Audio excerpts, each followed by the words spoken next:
And we're back with a special edition of the Second String Sports Show. We're your hosts, Jake, Grant, and Jeff. It's a little bit different today, a little bit of a live vibe going on for all of you guys who haven't seen our beautiful faces before in person. This is, kind of the first glimpse, but we are here with Portugal the Man. You guys can introduce yourselves. Hey, I'm Jason. I play drums. And I'm John. I sing and play guitar. All right, short and simple. Of course, if you guys haven't heard of them, you're probably living under a rock, and you will know now. But Portlanders, I know, John isn't originally from Portland, but we've been in Portland for a while here now. And Jason, born and raised in Portland. Yeah, true that. Yeah, I've actually spent half my life in Portland, so pretty much it's safe to say you're Portland. Yeah. So when people ask, you're like, I was born in Alaska, but at this point, yeah, we're here, Portlander. There you go. All right, so let's kick things off. All right, well, we'll just start it off, man. We'll be short and sweet here. So, Portugal the Man, pretty interesting name. I think people are definitely interested in to hear about the origin story. I'm just kidding. I'm fucking with you guys there. I know you guys have heard this question a bunch. I'm just thinking all right, how am I going to get it? Here we go. You saw it on your face. You're like, how am I going to let you down? Another question about our name. Yeah. You're probably thinking so how do we let them down politely? Yeah, how do we let them down easy? Okay, be honest. How many times have you guys been asked that question overall? I mean, From the general start of the ballpark, you probably countless, but... Yeah, it's thousands. It's thousands of times we've been asked. Basically, every interview. Basically, every single interview. Nice. It's one of those things that's names come from everywhere. I mean, and they're all terrible. I mean, there's a handful of names that are great. The Who. Yeah. I'm going to go see The Who. That's a great name. Yeah. But they're few and far between. I mean, with rap now, you literally just throw Lil in front of something and you can pick fucking Lil Coffee, Lil Chair. Lil Coffee. Portugal the Little Man. Portugal the Little Man. All right, so John, we can start with you. Prior to Portugal the Man, we know you were in a band before that. And when you joined that band, if we're correct, you didn't have any prior singing experience. So was there a consensus where you're like, I think I can do this, I've done a little bit, or you're just like, fuck it, I'm just going to be the singer? Yeah, so the reason I started singing for a band anyway is initially I just wanted to play music, write music, and help out a singer. And this is because at 19 I had sent out demos to a bunch of people. And this is all stuff I just made in my bedroom. It's just a couple of songs that I wanted to show some people. And this hip-hop label called Castlevania with a K hit me up. And it's quite the name. The guy's stoked. He wants to sign the band. Mm-hmm. We've talked a few times, and the second or third time we're really having a conversation about signing. He says, "Can I talk to the girl that sings for the band? Is she around?" And I'm 19, so I'm still trying to be an individual, do this thing. And the second he said that, I was like, she's actually not around. And I just remember getting off the phone and going, I'm never gonna sing for a band. This is just not gonna work. Yeah. It was at the time, growing up in Alaska. I'm used to dealing with bears and shit. I'm used to dealing with some serious stuff. And having my manhood challenged at 19. Yeah. Felt a little weird, and honestly, it took me a couple of years to get through that and go, you know what? I can't seem to find a singer. I like writing melodies. I like writing this stuff. I don't really want to be on stage. So you were trying to back away from the singer role initially, then? Yeah, even with this band, I tried to find a singer for the first 2 records. Yeah. I was looking around for somebody to sing for the band, and it's just one of those things that. It's just what I do, and becoming comfortable with that and saying, this is just where my voice sits. And all the singers that I grew up looking up to, watching the Woodstock performance and seeing with a little help from my friends, Joe Cocker performing with his all-male band, and the men in his band doing the falsetto backups from the record that are women on the album, and live it's these guys singing falsetto, and realizing that guys, it is okay, guys can sound like that, that's a normal thing. You have people like Pharrell is exclusively falsetto, and CeeLo, who sings full voice at these with a crazy range. I mean, that's really what inspired me to start singing and do this. That's awesome. So, Jason, I know you're from Portland. How did you kind of link up with John? I mean, if we're correct, you guys formed in 2004. Is that right? Around there? Yeah. So how did you guys kind of link up and all get together? Interesting. Okay, so I was kind of bouncing around in a bunch of goofball bands, if I may. And, I loved to play at the time. And so I found myself gigging a lot and getting comfortable. And, and then all of a sudden, we're opening for these dudes called Portugal the Man. And I was like, okay. And, we played together. We opened for them. This is my old group. Let's call it Konami Defense. Those who shall not be named. No, I'll give it the name. Oh, okay. Yeah, they're good people. I didn't know what the terms were, No, sure. I mean, there's other ones, but won't get them. Yeah. Konami Defense System. Fun, kind of video gamey, weird That's Devo awesome. trip thing. Yeah. All good. Anyway, we're opening for these guys, and, we've been doing it for 4 or 5 shows, having a great time, and our 2 bands always just, killed the live show. So we're like, yeah, this is fun. And then John just kind of goes, hey, want to, do some recording with me on this record? I got this record going on. I'm like, sure, absolutely. Another thing to do. So, and then from there, and then after that, we went and recorded for a few weeks, and then he was, next thing happens is he's like, okay, now we're going to tour it. You want to jump on the touring train? You're like, you want to try out this touring thing? And I'm like, oh. So you'd never toured before? I had, but they were all real hardcore punk train wrecks. Okay. You know what I'm saying? Half the gigs are canceled kind of vibe. And you're paying for it yourself, the whole thing. Yeah, which we've all done, by the way. Like everybody that plays music, if you haven't done that, get out. Go back to school. We don't need you. We don't have time for that. Yeah, I'm talking, peanut butter and jelly, bread, and that's possibly your pillow. Damn. Anyway, so that's how we linked up, and the rest is history, So you guys call yourselves the Lords of Portland. I mean, we're here in your guys' rehearsal studio. It's spray painted across the wall. How'd that tagline come to be? So it actually came around in Australia. We were doing this big, I think it was Big Day Out, right? I think it was. And Major Laser's on the tour, Pearl Jam, there's a bunch of bands. Yeah. We had been to Australia before. There was this bar called Frankie's Pizza that we would always go to. It's like this underground bar. It's super rad, really punk rock.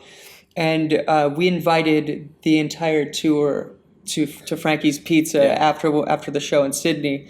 So everybody showed up. Diplo's there, everybody's hanging out. We paid for drinks and everything all night because we're just stoked. We've never really cared about money. We spent every dollar we probably profited from that tour that one night at Frankie's. And there's some expensive bottles. Yeah, exactly. So, and it's a punk rock place too. I remember when we left, the bartender saying, I think that's the biggest tab I've ever seen in the history of Frankie's. So it was this thing that our friends at Monster Children out there, who are this culture and lifestyle magazine, it's just really cool people. They're the coolest people we've ever hung out with. The whole night they kept saying, you guys are the Lords. You guys are the Lords. And it just kind of evolved into this, you're the Lords of Portland. Like everybody cheers you to the Lords of Portland.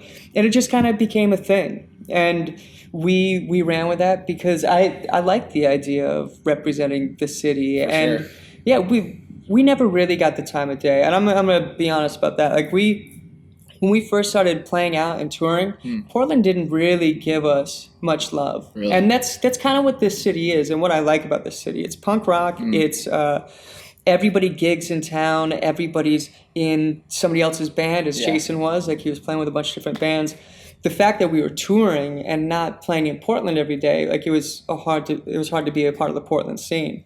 But we were out there trying to represent it every single day. So it was this really kind of frustrating thing at the beginning that became when we finally got accepted, when Mark Hamilton at 94.7 started playing our songs and people realized, oh, this is a Portland band. It felt really good to rep the town. And I think it's just a fun thing. It's all in fun. Yeah, I've seen bands. We've had other bands kind of jump on us and say, you can't be the Lords of Portland. You're not even from here. Jason is from here, and you know what? My daughter's born in this city. Hell yeah, you really have people challenge you on your Portlandship. Yeah, and it's just a Portland it's just a whatever funny you say thing. it. And Yeah. I'll still challenge all those other bands. Come on, everyone. course. I'd like to meet a band that's Reps it as all hard. born here. I think we'll say it here. We'll make it official. You guys are the official band of Portland, deemed by Second String Sports. Thank you, There you thank go. you. It means a lot too. Yeah. Yeah, as you guys may know, we got a lot of clout in the Portland punk rock Carry scene. some weight. So we got you guys. So sort of like going off what we were just talking about in Portland, what was sort of your like, if you guys remember, like your homecoming moment, like your favorite Portland venue, or that like, moment where you're like, oh shit, like now we're kind of like, this is our moment type of thing. Yeah, there's all kinds of 'Cause I'm moments. sure like you've that. played every venue here Yeah. virtually. Yeah. We It played is. everywhere but Moda, and it's honestly like there's a lot of playing the Crystal Ballroom for the first time, playing Roseland for the first time, playing the Paris Theater back in the day, playing Tonic Lounge. And we've played all over this city, and I gotta say my favorite thing, especially with Feel It Still doing as well as it has, it's so funny to look back on the first time we ever got played on the radio and we ever heard ourselves on the radio. We were in Ian's, our tour manager at the time, and our LDR lighting tech right now. We're riding around in his Subaru. This just crappy car. Like we're riding around this bet, thing, yeah. and it's the first time we ever heard people say on the radio in 2009. Wow. Yeah. And that was Mark Hamilton like taking a risk in 94.7, taking a risk and playing this band that it took 8 years from then to get to this point. Yeah. And it's just so funny to hear your song for the first time with no money. Like we had nothing at the Yeah. time. We didn't have a house. We didn't have anything. We're riding around this crappy old Subaru with Yeah. our tour manager. Traveling light. So that's cool. But yeah. And then what did we do after that? I think we ended up at a Magic Gardens and breaking Ian's windshield. Yeah, and then we broke the windshield. That's how that works. Couldn't You get us afford to fix excited. it. We got we started celebrating. So Things happen. Yeah. So kind of going off of that, I mean, obviously, is there kind of been a favorite city or venue outside of Portland? Obviously, I was also going to get into, you guys haven't played Moda yet, so it's obviously Is that a next goal. on the list? Yeah. Or Yeah, that's definitely on the list. the dream And venue? I'm here? pretty sure concerts only, what do they do? Half of the building or Yeah. quarter Yeah. half thing. And that's way more doable. But yeah, that's a little bit easier. Yeah, I think that is a goal, of course. Outside of the city, I can't really think of any because they all kind of blur together. I mean, Yeah, I remember totally. our, Yeah. I'm the, sure. the first shows we sold out were really amazing. Like the first shows we sold out on our own. It was honestly going to Germany for the first time. Oh, wow. We on our first record, again, we weren't given the time of day with the Yeah. first album. Like when that came out, it just kind of flew under the radar. And for some reason, somebody picked it up over in Germany, and Visions magazine gave us number 1 album for the month, and number 2 of the year. So it's number 1 of the month, number Wow. 2 of the year. Wow.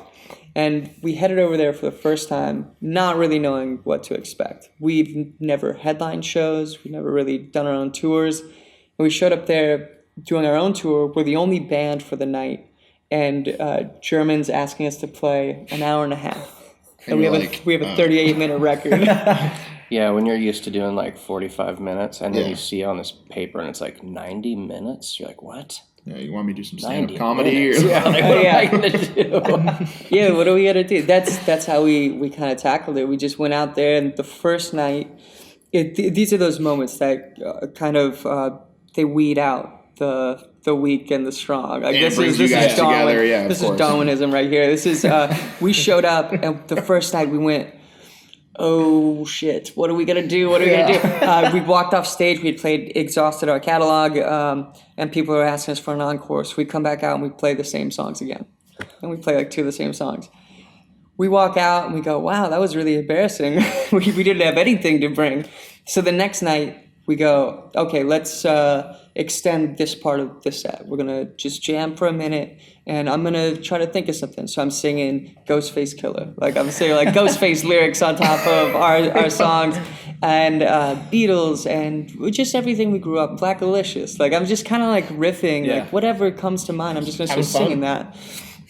And that's what it is. That's what it's about. It's about having fun. And I think our ability to improvise in situations like that is what has made this band really, really great and comfortable in live situations, and able to walk out at the AMAs and play all live in a situation where you're normally playing to tracks. And we owe that all to Germany, and it's a really amazing thing. I mean, to take it to the AMAs just recently, a couple weekends ago or last weekend, playing that was so crazy, and it was crazy that they let us play live, because this is a thing where thousands of people work year-round to make this thing happen. And one misstep, one bad note, one trip on stage by your stupid, crappy band that could ruin everything. The fact that they had faith in us and they trusted us to do it and trusted us to play live in a situation where nobody plays live, it felt really good. Really cool, you better not mess up our Coke commercial coming up next with your song. Diana Ross's grandson dancing to our music. That is the coolest thing that could ever happen. So sort of going off that, I'm sure there's been a million commercials, and I'm sure you guys see the tweets. And the girl on Stranger Things retweeted or responded to a video of Ellen dancing to your song or something like that? Yeah. What's been the one thing that the first time with Feel It Still, as it exploded, that you saw someone reach out or someone tweeted or something where you're just oh shit, this is insane? I would say Kathy Lee and Hoda is the moment where you oh my god, whoa, why are ants hitting me up about this song? What just happened? That was a really big moment. I think for all of us, where we got really excited was Lars Ulrich. Put it on the first episode of his radio show with Apple and Beats. It's so crazy because you think of somebody like Lars, drummer of Metallica. He has a radio show where it's all garage and hardcore and just the raddest, toughest music, and then he goes, I'm going to play you guys something right now. And it's Feel It Still by Portugal the Man. He had just come out to our show at the Independent in San Francisco. Didn't stay to chat, just watched the show and took off. Yeah. And he plays it on the radio show, and he's talking to his friend about the song. He's like, oh, check out this bass line. This is Song of the Summer. And they're talking back and forth over it, and he goes, no, we got to give this song a chance. I'm going to play it again. We're not going to talk. We're playing it. And he played it, and how cool is that? Having it a song that crosses to people like Kathy Lee and Hoda. My mom can listen to this song and be psyched on it. Lars can listen to this song, who's a metalhead. Dude is from the hardest band in one of the hardest bands in the history of music, and having that kind of reach with a track is it's pretty rare, and I feel really lucky that we can have kids dancing to a song that other people can headbang to. That's awesome. So Feel It Still is obviously a monster right now. But when you guys were recording it, I know, Led Zeppelin, when they recorded Stairway to Heaven, Jimmy Page loved it. Robert Plant famously hated it. And it's a monster of a track for them. Was there anything like that when you guys recorded it? Jason, were you sitting there man, this song, or you're like, man, this song is going to be huge, or this song is just going to suck? Was there anything like that in the recording process? I'll tell you what I thought. I want to hear what Jason thought. Because I don't know what he thought. Yeah, I'll tell you that. I knew. I was like, okay, this track, this is definitely our catchiest number, if I may. Mm-hmm. And I was like, there's nothing wrong with that, because it's so easy for a band to dirty something up or clean something up. Sure. It's just too dirty, let's clean it up. Oh, too clean, let's dirty it up. But I was like, okay, well, shit, we should just play this as is. This is pretty rad, and then. But, we were in this very room talking about how we're going to tackle the music video, how we're going to work this whole thing. And I'm thinking, it's probably going to be our poppy tune, and we'll play it. Cool, rad. And then, where it got today is just bizarre. It's taken on the craziness in the clouds for me, for sure. Yeah, so when we record, when you chase your art and when you're a creative person, you're passionate about something, of course you believe in everything you do. Mm-hmm. And the thing that I don't know if everybody really understands about the song is it's the most natural thing we've ever done. And we made this shirt as a joke, I like Portugal the Man before they sold out, as a joke, because it's we kind of saw it coming. And I'm saying that without ego, like trying to be objective in looking at the track, because there was just something about it, and there was something a little bit different. And nothing was planned out, nothing was thought about, nothing was talked about. But it's that the thump of the bass when it comes in. Like you hear, it's a 1960s Hofner bass, just like Paul McCartney played, just like the bass that was played on a ton of Motown records. So what happens when you listen to these songs is you hear that familiar sound, and there's some nostalgia that come along with that. And the way the vocal comes in, the Mr. Postman melody and interpolation in the chorus, there's just all these little pieces that work so well together. I mean, I felt like this has to work, but again, you can't really predict it. As much as you can believe in it, you can't predict it. You can't say, even Bruno Mars, like people like that, they sit back and go, yeah, I think this is a hit. Let's see what people think. Mm-hmm. And it's really awesome to, like have a song like that, be able to play music like that, and then be able to be like, you know what? Now I'm going to go back to the riffing, and I'm going to make a super heavy song. And I think that's the neatest thing for bands to do in general. Yeah. It's just why not? Every band, please do it. Please just try the most poppiest tune ever, and then now try the heaviest tune ever. Now the fastest, now the slowest. It's just see what happens. Everything. Yeah. It's so fun. And I love that we have the courage to do that. Yeah, it's a difficult thing. I don't know if you guys have friends that played music growing up, or if you ever thought about music this way, but I have really distinct memories of friends, even now, people that I hang out with today, that would talk about how easy pop music is. Mm-hmm. Oh, that's easy, and I gotta say it is not. Yeah, it's one of those things that you think is easy, and you think the lyrics are dumb until you try to sing it yourself, and you go, oh, there is no way I can do this in a believable way. And whether this person is acting, whether Rihanna or whoever it is acting out the lyrics that she's given, or she's writing them herself, that is such a crazy skill to be able to convey this message and with emotion and heart, and deliver something believable to people, because pop does not work if it's not believable. So a band like us has to deliver the lyric that we feel. And we have to have that George Carlin fight a war for peace. Fighting a war for peace is like screwing for virginity. And that's all it is at the end of the day. And you have to believe in that. And that's what we believe in. So yeah, it all happened because we were in it. There we go. So a little bit kind of a more technical question. Obviously, Feel It Still is everywhere. It's on commercials. It's obviously on these talk shows. How does that whole process work? Does that do they approve it through you guys as far as where it goes? Do you have kind of control over where that goes, or is that all kind of just handled by your label? We're indifferent.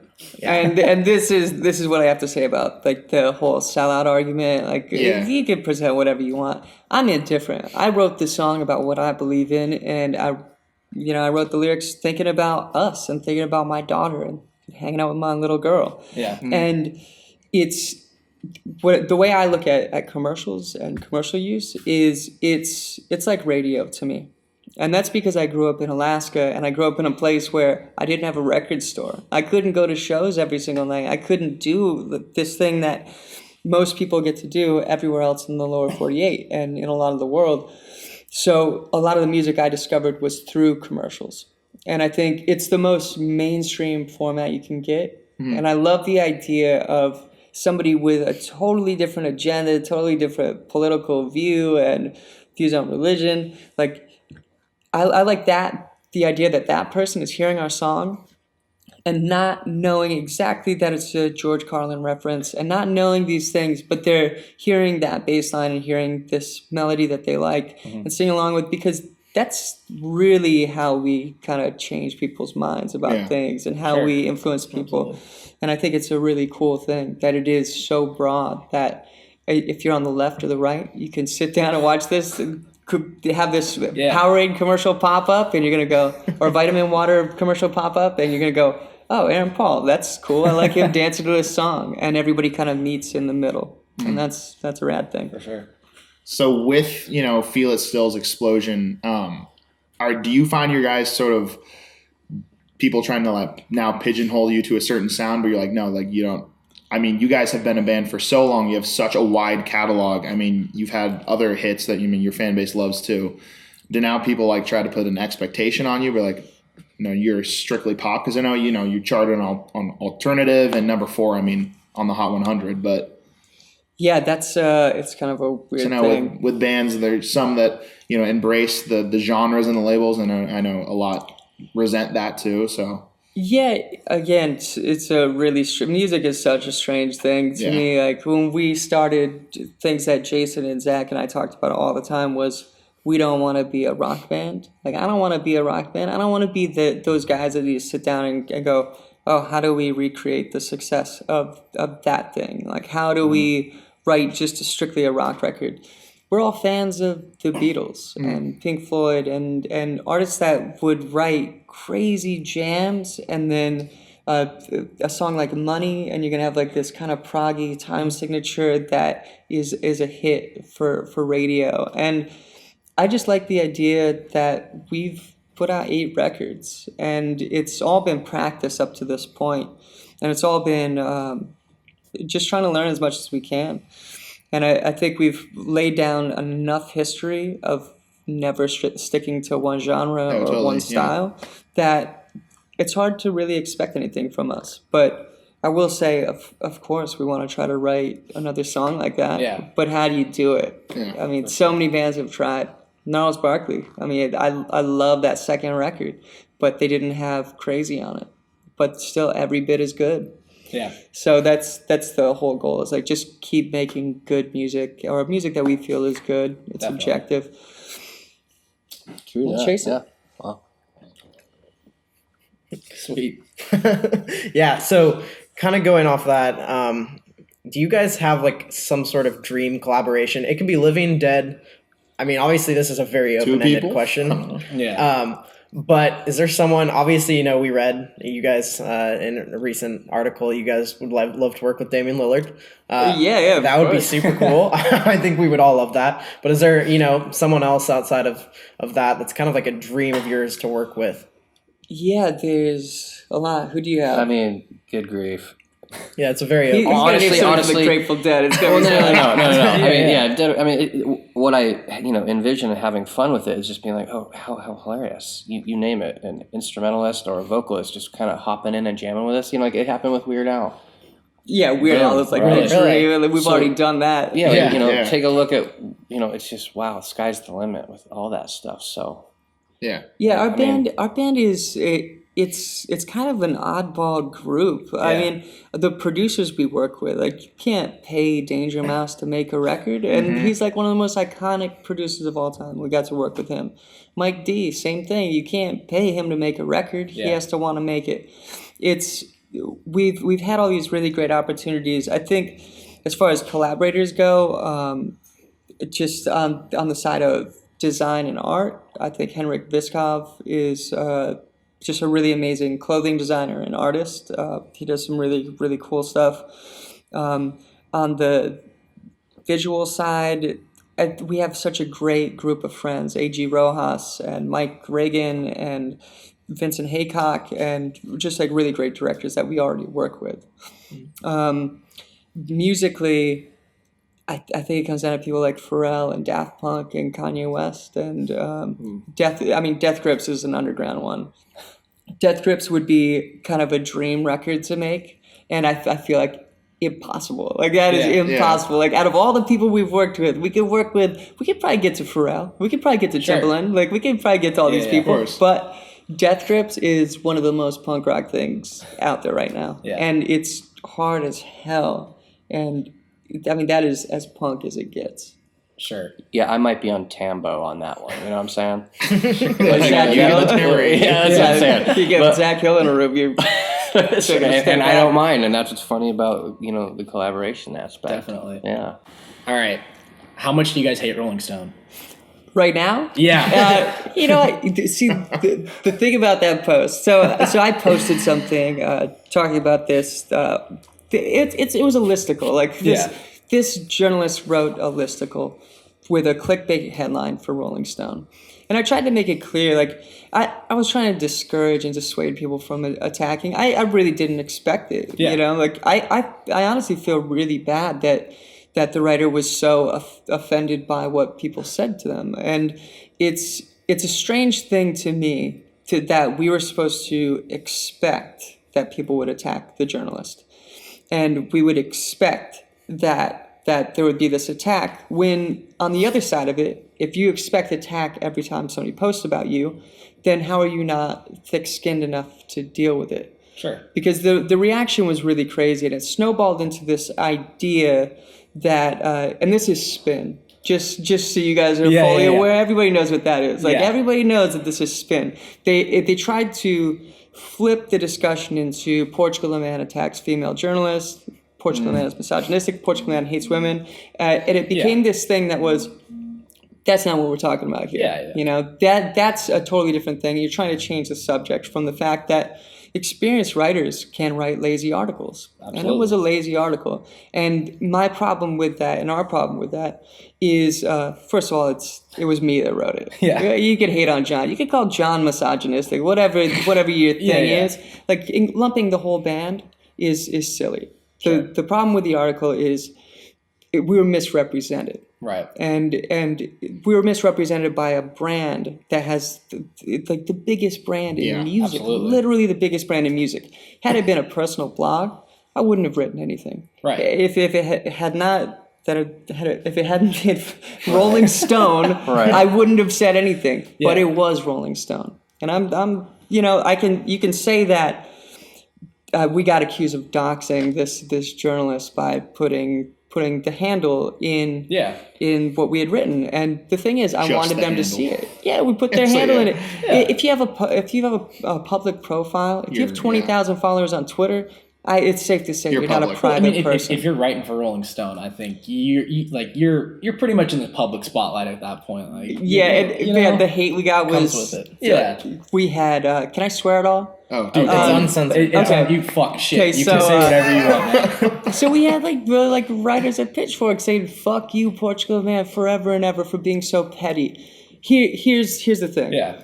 I'm a musician that is passionate about what I do. I create something, and this is my art. And we were proud of the fact that we went out at the AMAs and played all live. And that's all there is to it. What was implied by the article is that synthesizers and pedals and a screen behind us is the same as playing to pre-recorded tracks. And it's not. Yeah. They're not computers. Like, those things are not computers. They're analog synthesizers and analog pedals. And the way we stepped out was something that we walked off stage feeling really proud of. Like, we delivered something that hadn't been done in a long time.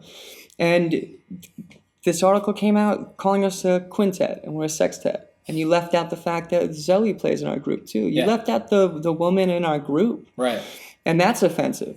To me, it's the idea that an opinion, this is an opinion piece, not, there's nothing factual about what's going on. Mm-hmm. And the platform was presented on is just so big that I felt like we needed to clear up the fact that if you misinterpreted what that sign meant, there are no computers on the stage, then I assume that there are thousands of people, if not millions of people, that misinterpreted the same. Right. And it's our job as musicians and people that are going to stand behind that idea to present our side of the story.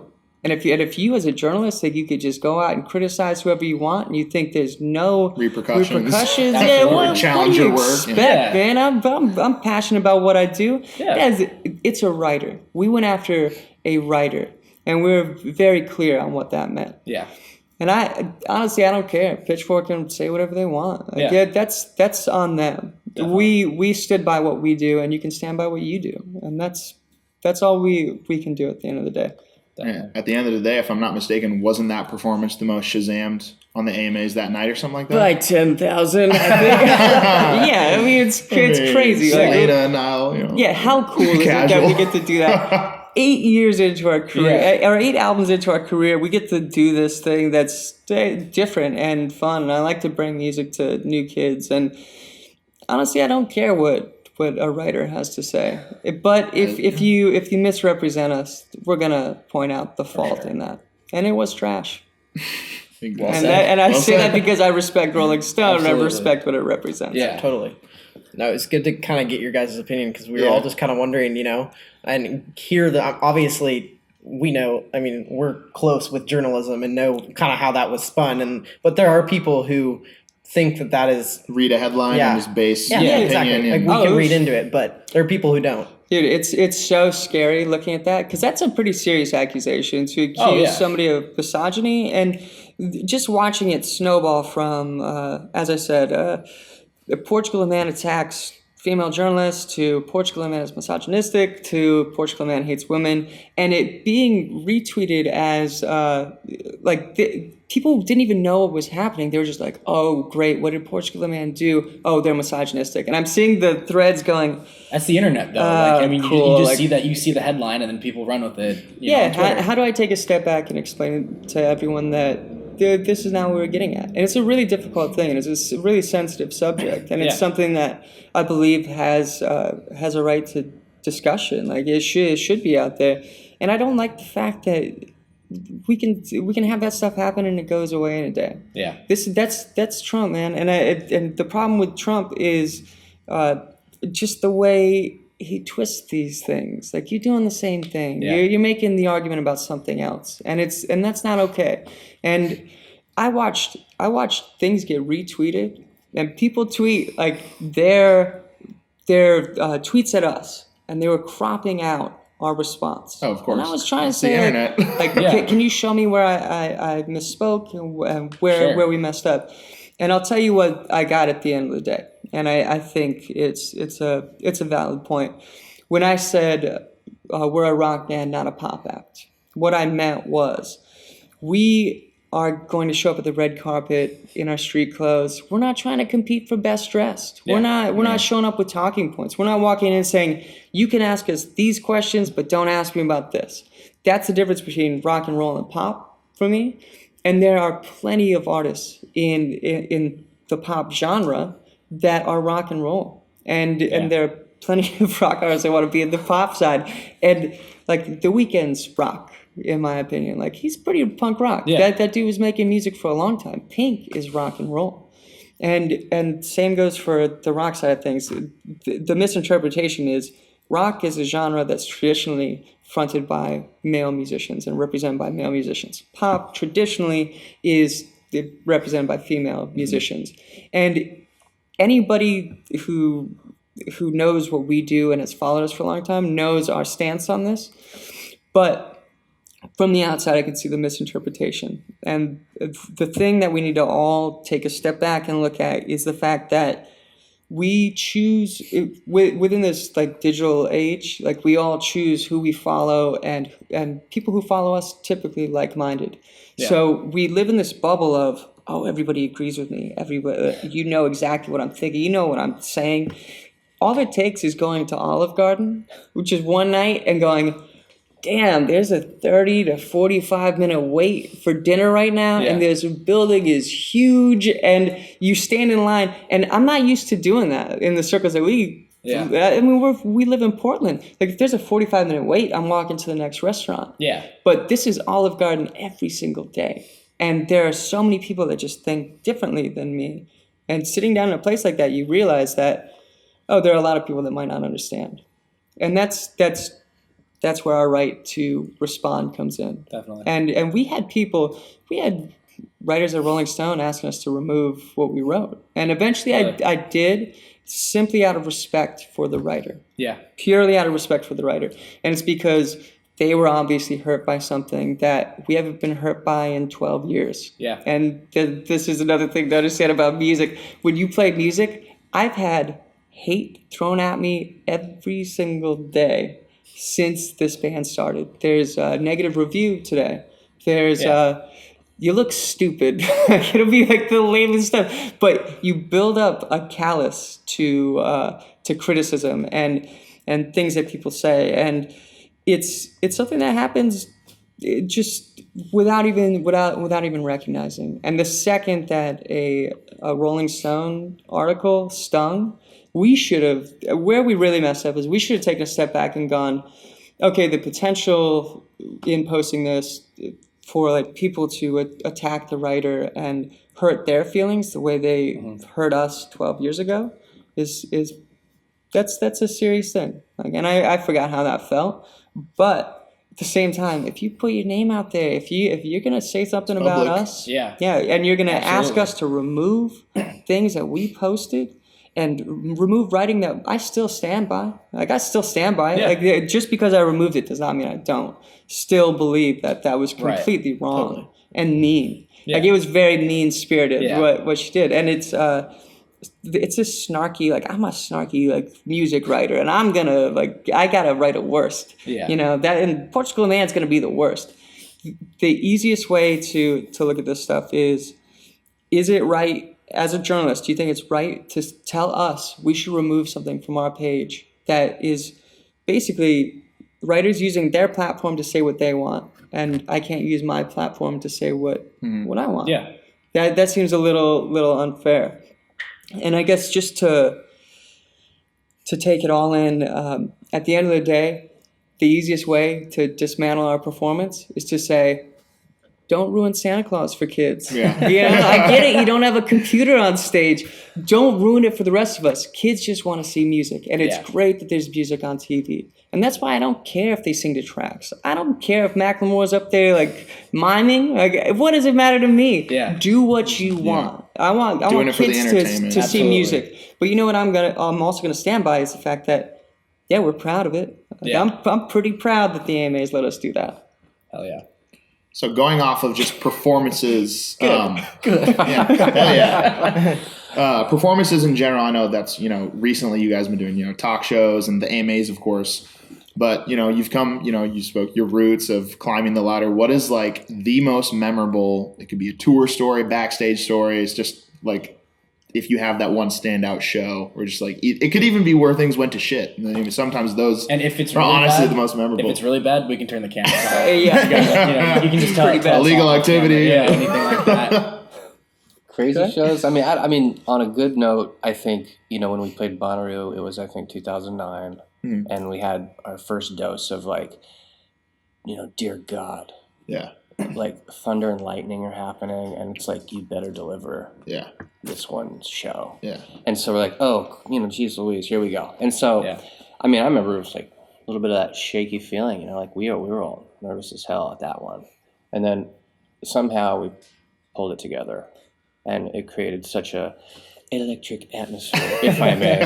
But yeah, and we walked off, and you can always see our manager on the side stage. He'll be, crossing his arms, and there'll be a level of Intently smiling, watching, or it'll be like straight face, seen you better before, or like big smiles, or like even some clapping. And I think that one, it was head nodding, smiling, and he was like, dude, you just delivered electricity. And I was like, yes, electricity.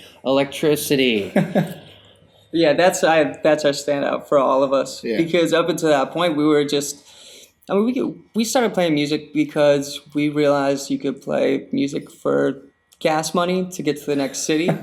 And like we literally went out, we bought a minivan and a 5-pound bag of rice, and we bought a rice cooker at Goodwill. And like we couldn't even afford a brand new rice cooker. Like those things are $15. They're not expensive.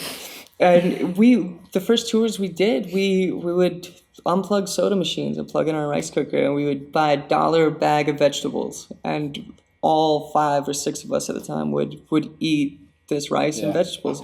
Like we're a band that was loose. Like we would take pride in the fact that we're just doing this because we like doing this. And Bonnaroo was the first time I remember all of us watching it back, and we watched it in our van on the TV in there, which we had installed ourselves. Like it was such a weird thing, watch this performance and going, did we just nail something? Like that's not our style at all. Like to just nail a performance. And it was that moment. That performance is why we signed to Atlantic, and why we decided to take the next step and try to do it on more of the the world scale, instead of just some idiots with instruments. Yeah, like we do this because we love it, and it's just like when it comes to criticism, it's just like okay, if I see a painter doing something, if I'm like, hey asshole, you suck, I hope he doesn't actually go and quit. Yeah. Go, I better I'm never hang gonna up. paint it ever Better again. hang it up. That guy said I suck. It's just like, dude, do you Take it on the chin, Yeah, please. Yeah. So kind of going off, obviously you guys were kind of a little nervous and pulled it together for Bonnaroo, but for something like the AMAs, and you guys have been doing this years and years and years, what are the nerves kind of like before that sort of thing? I mean, I don't know. Were you nervous? I take television and I put myself into this Wayne's World kind of moment. That's what I like to do. I like to have so much fun with it that it's permanently hilarious, and it's almost like, what can go wrong on that level? Everything or nothing. So you know what I'm saying? Everything. Well, no, but what I mean is like, it's such a machine on that level. They're like, all right, we're going to rehearse this song and, camera angles 4 or 5 times in a row. Yeah. They do all that. I'm like, well, that's fine. I can do that. But we're going to do it different. Well, I mean, no, I'm down to do the machine how it goes. Yeah. But like when it comes time to playing it, that's what they do. They're trying to just break out all the kinks and all the nerves right then and there in the rehearsal, so that when the crowd shows up, you don't just like, Yeah. deer in the headlights thing. Yeah, oddly, I wasn't nervous at all, and that's kind of I'm a guy who grew up like with crazy social anxiety. Like I went through years of panic attacks, and I've had panic attacks on stage, and I haven't had them in a long time, which is rad.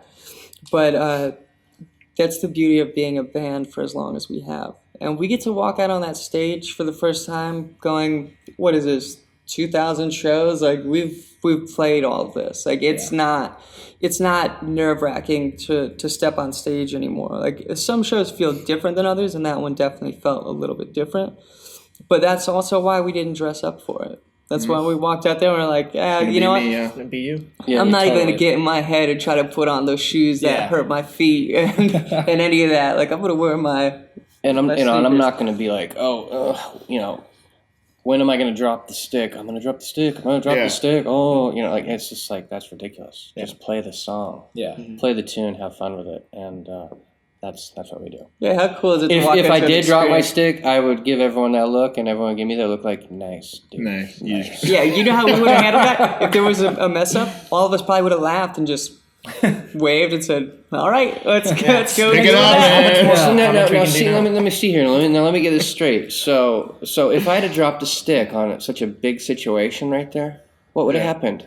A so-called mistake, a so-called human situation. Yeah. Well, gee whiz. God what, forbid. So what do we do to eliminate those types of things? I would just point. And go, no, not me. I didn't do it. How does your drummer It's all not, in how does there. your drummer not drop a stick? Yeah. What do you do to prevent that? What do you do to prevent singers from hitting sour notes?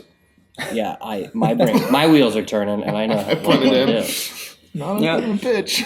Oh man. Do you guys have any specific like pre-show rituals or especially the AMAs Superstitions. Superstitions, yeah. Because everyone has their superstitions. Some like, do you like not only drink tea the day of or some shit like that? Or- Yeah, I've never warmed up. Like I've never been like a singer, so like I don't really know any of those routines. Like I don't. You're just like, really know. just None gonna of us approach really. it. Yeah. We don't really do anything like that. Honestly, what I normally do is everybody thinks there's a pre-show ritual, so I just go and take a nap because I don't sleep. Like, I don't sleep at night, and that's my opportunity to go.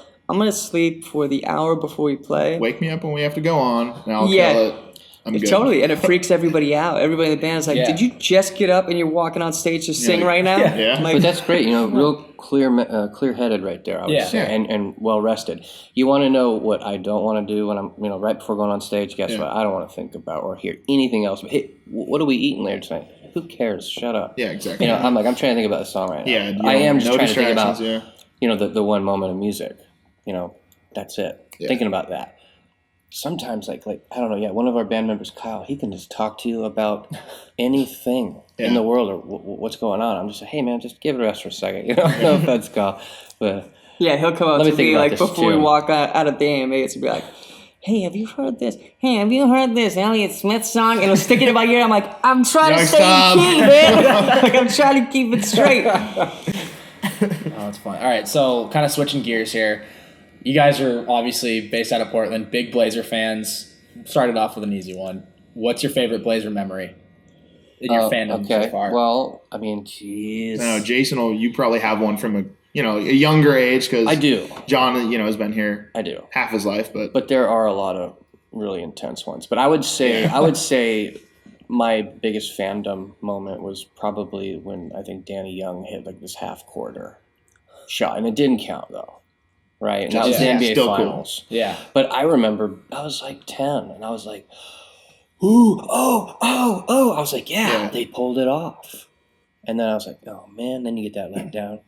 Yeah, like, all right, see. And I was like, I think that's when I became a Blazer fan For sure. right then. So Yeah, I think for us, because we came down here, like we didn't have a team growing up in Alaska. There's Yeah. no team up there. You Like, mean the hot sporting athletic A hot zone of Alaska? No. the Mecca. Yeah, The that's Mecca of professional sports. yeah, that's where it all comes from. I think for us, like we came down, then it was Brandon Roy when we got into it. Yeah, and perfect time to I come in, remember man. him hitting like this buzzer beater, this three that when he hit it, the entire bar we were in, everybody just jumped up and like tiles fell out of the ceiling. Oh, Like shit. it was one of those Yeah. really crazy moments.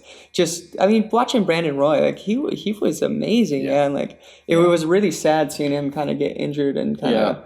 watching people destroy things out of happiness is hilarious. There's a certain joy Yeah. that you yeah, derive like from. so the bar Yeah, I had never low understood ceiling that. tiles, and for some reason everyone went caveman brain on that, and everyone was just like, okay, I'm just going to start punching these ceiling tiles out of the ceiling. I'm like, oh, Yeah. sorry, bar. I mean, that's what just happened. When Dame hit the point on, I was throwing things like what can I grab and throw, like or shatter potentially, but Yeah, it's cool to have that kind of emotion.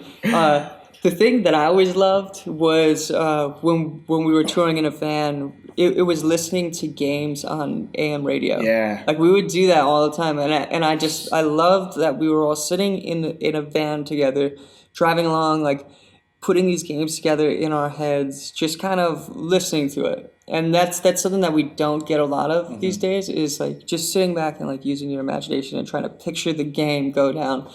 And those are always my favorite moments. It was listening to those games with Ryan Neighbors from Hustle and Drone. That And plays in and Hustle and even Drone the now. audio and the mix is different. Like when it's AM radio, for some reason you hear like this boom boom cat, boom boom cat. You hear that thing? It's like slamming on AM radio, and everything's such this heightened atmosphere. it's like a and different bizarre like tone. you can almost just appreciate just the art of basketball right. in general. Yeah. more. Yeah, and you're using your- visualizing you're and using your following. imagination. And then when it's on TV, You can kind of zone killer out play might sometimes, be yeah. happening, but you might be spacing out on Right. the ad on the Exactly. sideline or like Exactly. the wet the towel. Yeah, there's no on the looking ground. away when you're listening to radio. Yeah. And it's like your senses are kind of like you're just kind of like listening in and trying to like piece it all together. It's a really great thing. Like I think it's good for kids to listen to that sort of thing and try and like put the whole thing together. It's rad. Yeah, so you guys obviously have been kind of all over the place the last couple months, but have you been able to go to a game this season or last game you went to? Not yet, Not but this season. what are we at here? I mean, we're pretty early on. Yeah, we're pretty early on. You may be so- looking. We're kind of sort of tied for second, right? Ish, third-ish. Yeah, the Western Conference has been a little bit. Yeah, we're in the All middle of the over the Western place, yeah. playoffs Someone's right saying now. We're like fourth. we're in I think. fourth. Yeah, fourth. Oh, well, Fourth in the I West. thought I just saw that like 3 or 4 teams have 12 wins and Yeah. 7 losses kind of thing or Yeah. something. Yeah. So. Yeah, we've been so slammed. Yeah. It's kind of disappointing in some ways. Like obviously really exciting. Like It's a good reason yeah, to miss a game. Yeah, I don't think To be anybody's going to be like questioning your Blazer fandom. Yeah, your fandom. Why You you don't guys watch the aren't last watching game? games Oh, anymore. shit. Yeah, When we've I- been basically like, we won or Yeah. we lost. Yeah. Like that's Yeah, all yeah. we get right Constantly now because checking the box score. it's a weird thing. Like we cross over to pop, so we are one of the few groups ever that's had to deal with working multiple formats. Yeah. So we're working pop radio in the morning, and we're doing like Nick Radio Yeah. Disney. Like we're doing all that stuff. Working the Ellen, circuit. we're playing Ellen in the afternoon. We're doing alternative radio at night. We're doing sound check parties. We're doing meet and greets. So there's just no time for anything else. I mean, when I get back home too, it's like I'm gonna run around with my daughter as much as physically possible until I head back out again and do it all over again. Hopefully we'll be able to get to a game, January though. Yeah. And when we go to games though, it's just like I show up and I'm like, Blazer fan, love Blazers. Yeah. And then you go to the game, you're like, dude, that's a fan. These are fans. I'm like, I gotta step it up here. I am not a big enough fan, man. Like, these people are crazy. And I'm like, jeez. Yeah, screaming around you. Step it up, you know? And that's the cool thing about Portland too. It's just how they embrace everything about Portland and Yeah, Blazers that's how I got into sports. Honestly, it was Portland. Yeah. I probably wouldn't have been as into it anywhere else. But it's something that I recognized right away in Really? seeing like Portland fans and seeing the way the team reacts to Portland fans, and every game is selling out, and it doesn't matter who they're playing, and all the these things. record Like is, it's a really exciting thing when a city actually supports their team, regardless of the wins. Yeah. You know, like they're there the entire game. No offense, I watch the Lakers games and I see people walking out the second they're losing. Let me Jeff's keep triggered. them Jeff's coming. triggered. No, I'm not. Okay, let me defend my city here for a little bit. LA is a big place. All right, it's really hard to get around, and it's not that people don't care so much to like get to the stadium. It's more that just there's a shitload of people everywhere, and it's just even if you leave at like 5:30 for a 7:30 game, there's just a lot of people out, and people have the best of intentions of getting there on time. It just doesn't always happen. Yeah, It's like the how it best is. spin I can put on it, you know. But to take it back the other way, the traffic is constantly like that. It's not like you could be like, plan it out, yeah. I'm anticipating there being bad traffic, so I'm Yeah. going to leave a little bit early because we're not ahead right now. So it's just Part of that too is we are, and I say we, I mean, I'm a diehard claim it. fan. Yeah. It's we. yeah, do it. Like, part of it is the Lakers right now are not very good. Like, they're just not a good team, and LA is a town of transients, and they want winners. So, I mean, you got guys like me who like, shit, I'll watch the Lakers have 8 wins right now, and I'll watch Brandon Ingram and like the young guys, develop because I want to see that. But you also have dudes who don't care because they're not winning. Like, you got to win in LA for people to still really care. And I get it's a bad rap for LA. I totally get it. I'm trying to be the one person in LA, at least, though, who's not like that typical LA sports fan. Yeah. You got LeVar though. I got nothing against LeVar, man. I'm Talk, all talk, about the talk. big baller way, man. That's pretty funny. It's become a reality show. That's It I does. don't watch the show. I don't know. I mean, just haven't found the time. But I mean, I like Lonzo. I got nothing against LeVar. As long as he doesn't call it the coaches, we're good. Is Lonzo doing all right? Like, how's he doing out there? He's got two triple doubles. Superstar. Second player since He LeBron. can't the shoot. Youngest player. Like he's shooting like 31% right now. Yo, But what- he can do everything His else. shot is trash. Oh, his shot is so Fucking gross. honest. And you know what? It's gotten to the point now where I was watching, it was Lakers, I want to say like Suns, like 2 weeks ago.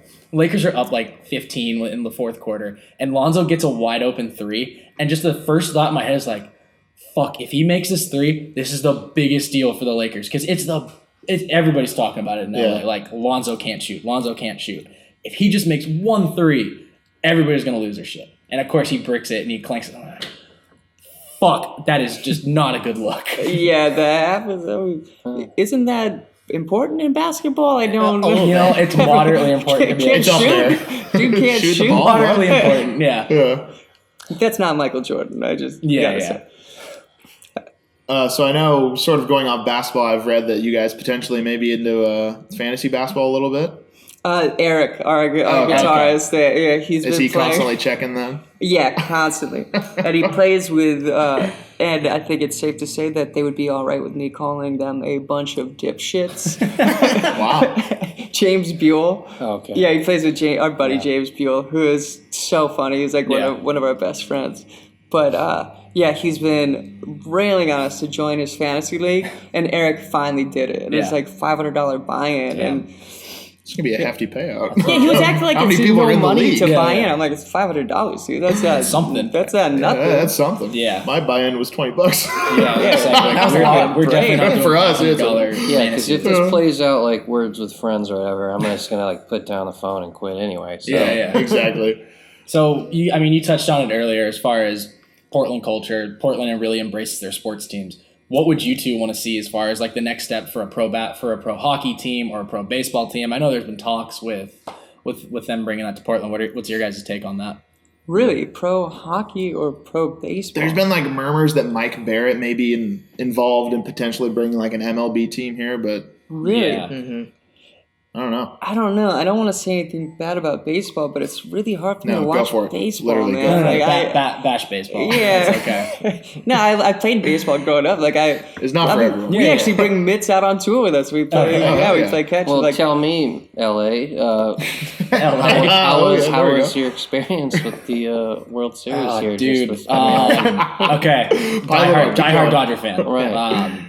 It sucked. so do we need that experience here? Do we need do we No, need you to know bring what, more like- possible pain More heartbreak. No, but you know what? or situations? So it was the first time in 30 years that Dodgers made the World Series. So like even to get there was a big deal for LA. And for me, never seeing it, it's awesome. Like, yeah, it sucked, but we lost to a good team, and just to be able to see the Dodgers in the World Series is really cool. So I feel like for a city like Portland, even if like the Blazers got there, you got a hockey team, and you get to the Stanley Cup or you get to the MLB final or the NBA finals, just for you guys to get there, like it's just rad to see your team there. And like people in LA really take that for granted. Like the Lakers have won 5 championships in my life. I'm okay if they don't win a couple now, but it's cool to see your team and your city, get to that point and see everybody just juiced for that team. Sure, right. yeah, totally. Once we get into second round playoffs here and et cetera, things get pretty heightened. Yeah. First Yeah, time. I would say this as an outsider coming in. I think that's kind of the beauty of the Trailblazers fans is like you have like everybody supports this one thing, and is behind that. And we have the Timbers down too, and like that's rad. I think that's part of that support is it all kind of comes together Meshes together. around the Blazers. I mean, the second you start diluting that fandom, I could see it being like, I gotta get home after this. Like, it looks like we're losing. I'm gonna head home. Yeah. And when it comes to the Timbers, it's like, dude, I shot hoops. That's what I did growing up. I tried messing around with soccer, and when I did, I sucked. And No I got tripped coordination. up, No and I got coordination. my shins got all bashed up. And I'm like, you know what? This sucks. I suck. He's got no shot either, though. No. He's the Lonzo No jumper. Ball. Portugal the man. If you guys were to play a pickup game, who would be the best player on Portugal the Man?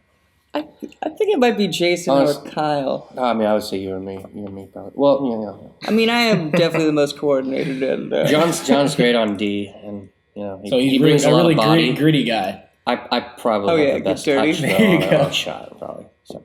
I imagine But Kyle he's would be pretty good. He's pretty dang good. Really? Yeah, I mean, we spent a few summers like really grinding some courts. Might have to play some pickleball here. Yeah. We got 3 on 2 here.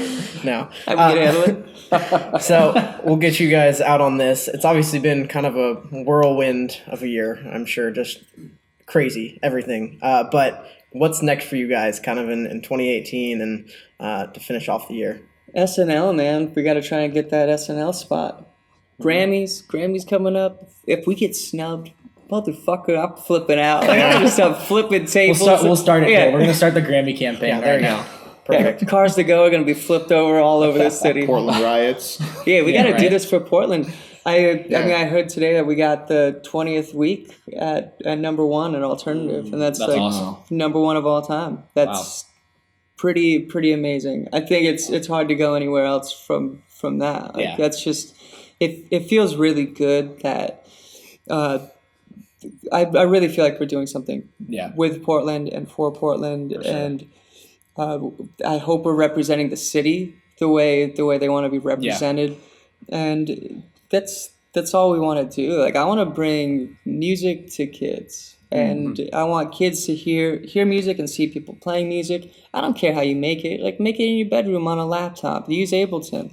I think that's kind of the beauty of this software is everybody has access to music. Everybody has access to music software, and I just want to see more of that. And I think we're gonna grind the shit out of this album, and we're gonna work on the next right away. Yeah. Got to keep it moving. Well, I know on our behalf Grant and I are Portlanders, and Jeff has gotten his fair share. He went to Oregon State, but it's, you always see sometimes the music acts that, they're from a city, Jeff knows there's like, a billion LA artists that pop up every day. And it's kind of like they claim it, but it's almost Yeah, like. are there any good ones? What? Well, okay. Just kidding. No. No, there's a lot of good ones. I'm just kidding. We got NWA, Ice Cube, all that. So as long as we got like the West Coast rap, I guess You that do counts. have that. I guess Okay. that counts, a few in there, right? we you know, LA kind of dabbles in music, so Yeah. Dabbles well. Yeah, no, LA is the place for music. For sure. It's really amazing going out there. Yeah. And it's one of those things where every time you go, you're like, should we get a place in LA? Should Yeah. we move to LA? Because the music is centered around Los Angeles. Definitely. I mean, it's Los Angeles and London. I would say, like, Yeah. you know, the UK kind of owns a lot of that stuff. Sure. England, but yeah, it's a really, really big music city, and it feels really good to challenge the entire scene. Yeah. And coming from a place like Portland, Absolutely. like it's such a small town vibe, and it feels Yeah. like a really big win to come as like an underdog in. I mean, by far in pop music, we had no place at pop Yeah. radio, and we got our foot in the door. So hell yeah, let's chase the shit out of Yeah. that. What's your guys' favorite place to play in LA? Favorite place to play in LA? We played the Palladium last time. I thought that was cool. I actually liked that venue. I liked those shows. Yeah, I'm a fan of outdoor Yeah. places though. Always, I just like the nature, and if I can For sure. catch the moon or the sundown, I'm kind of a hippie like that. Dude, I dig it. But you know, it's inspiring. Hell yeah. I hate outdoor shows Really? so much. Oh man, I like them. Yeah, it's so difficult because I'm a guy who doesn't use monitors, and if you don't know what that means, I don't have like my voice flying at me, and it's not common. I've gotten used to it over years and years of playing clubs and having years and years of not being able to afford a monitor engineer and somebody to tune it properly. So you get the second I get feedback at the beginning of the career, I was like, turn off the monitor. I'd rather hear the room. Like I want to hear the room. Totally. I like hearing a room. And the satellite in LA is kind of a. Is it the satellite still? What's it called now? Beats me. I mean, I don't know. I don't know. Who the cares? satellite. Right? Well, yeah, I mean, but, Who you know, cares? so much traffic anyway. I'll just catch it on YouTube. well, Classic yeah. LA. yeah, we'll still have a Yeah, blast. I bought the ticket. There's something fun about a 10-foot stage too, like 10 by 10. Cram everyone on there and be like, Yeah. guess what? My symbol is going to be in your vocal mic, and et cetera, Yep. et cetera. Elbow That's to fun, elbow. and we thrive in that too. And you know what? Up here in Portland, we carry our amps in the rain, in and out. You Do know? everything in the Yes. rain. Yeah, that's right. So. So to sort of end it off on the note of Portland, I know you guys tour like crazy, and you're probably, I mean, you guys literally just got back. You're hardly, able to sort of like catch a breath and calm down. But what would you say is like your favorite Portland? It could be a bar, restaurant, just thing to do, hangout spot. I haven't gotten to do it in a long time. But See, I think here's the real answer. It's not a singular place, but the answer is to actually go and support them as much as you possibly can. Absolutely. That's Yeah, what a good that's- Portlander does. Absolutely. There you go. Yeah. yeah, you know? there's so many great places in Portland, and I mean, the second we got back last time, we went to Pok Pok, and I like Yep. going in there. The Pigeon's like the best restaurant in the world, in my opinion. That's like one of the best meals I've ever had, and there's just so much of that, and it's a mentality that we carry everywhere we go. Yeah. And it's the support your local like restaurants, support your local record store, whatever it is. Everything. We like to Music Millennium, like we like to support all of that. And when we go to different cities, we're the type of guys that like to go out and go eat at your restaurant. Like, Yeah. we're gonna eat at the local restaurant. We're gonna leave the money in the city, and we're gonna support as much as we can and leave as much as we can there. And that's the mentality of Portland. I think it's great. Totally. Absolutely. Awesome. Well, on behalf of all of us, thank you so much for your time. And I know it's been crazy for you guys. So to take the time to do this, it's awesome. And Yeah. hear your guys' perspective on Portland, on everything. So really appreciate it. Just thank you guys. Yeah, thank you. thank No, you. this is great. Thank you. Yeah, Love for all the it. listeners, check it out. Second String Sports on iTunes and SoundCloud. Subscribe. And yeah, Go Portugal Beavs. the man. Go Beavs and Rip City. Go Beavs. All right, thanks, guys. That was Thanks. awesome.